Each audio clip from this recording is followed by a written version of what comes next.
Hello, 7th grade. Today we are in your literature book on page 36. We are going to read How It Feels to Be Torpedoed. So open up and follow along with me. Our objectives today are to identify the characters, events, and theme of the story, and to list the acts of heroism throughout the story. I'm starting in the tan box. You will notice that the language of this story shows a very different style from most of the selections you find in books. It is written as a man might tell it to his friends. This is called conversational or colloquial style. Here we go. To have one's ship sunk by a submarine, to suffer an aerial bombardment in London, and to experience the shelling of Paris by the great long-range guns of the Germans, all in one trip, was the fortune of few persons even in the perilous days of the World War. Such was the experience of Mr. Abner Larned of Detroit, who told the story in the Detroit Times. It was about 5:30 in the evening, said Mr. Larned, in speaking of the sinking of his vessel by a submarine, when I walked about the deck. I noticed there was a lingering glow in the western sky, and against that the ships of our convoy stood out with great distinctness. That is the hour the U-boat works, for then the periscope cannot be distinguished, and the ships make a splendid target against the gold of the sky. I shall never forget that sensation when the shock came. It came, of course, without the slightest warning. No one had seen a periscope or knew that a U-boat was there. We were by this time a convoy of 20 ships. 12 of our ships had sailed across the Atlantic and had been met in mid-ocean by 8 destroyers. These destroyers were distributed along our sides. We traveled in columns of 3, and the destroyers made a net of safety as they wove back and forth so as to cover as much of the sea as possible. When they appeared, we felt that our days of anxiety were over, and now we should certainly make our port without a doubt. Right in the midst of that feeling of safety came the crash of the torpedo. We can never forget that sensation. Believe me, you don't have any doubt about what it is.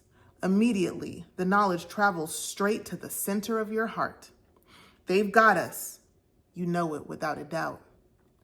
All the lights went out, and I heard the noise of the passengers first rushing to their staterooms and then tearing for the open air. That is the most horrible sound of all. As I was in my stateroom, feeling for my preserver and getting my coat on, I thought the mob had gone crazy.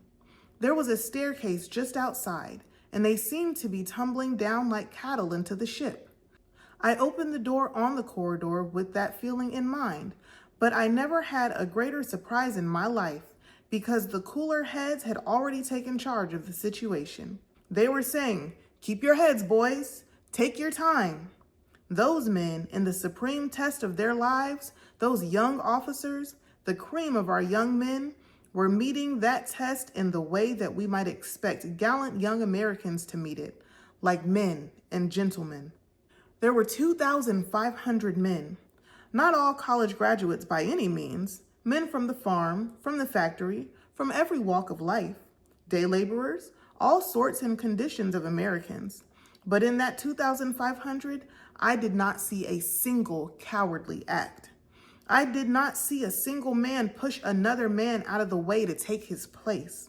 But I saw scores of instances of the finest kind of unselfishness and service, the finest kind of conduct that I could ever ask for from any men coming from whatever social strata you please. The ship had been wounded mortally, and we knew it. The deck was sliding back, and we knew that the ship was going to sink. And yet those fellows were just as courteous and nice to me as though we had been in some parlor with all the evening before us. I got on the edge of the crowd and tried to put the suit on, and these fellows said, "Here, let us help you."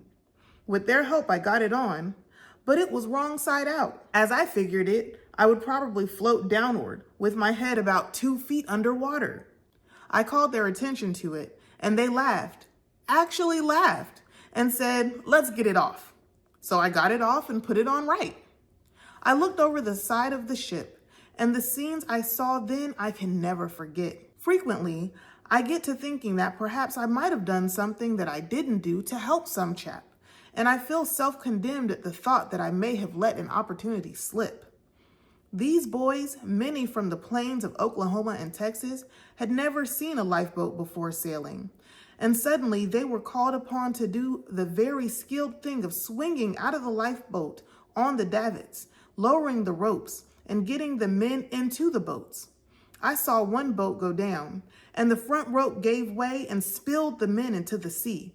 I saw one boat launch successfully, but the boys had not been instructed and did not push away quite so quickly as they should, and their boat swung under another boat.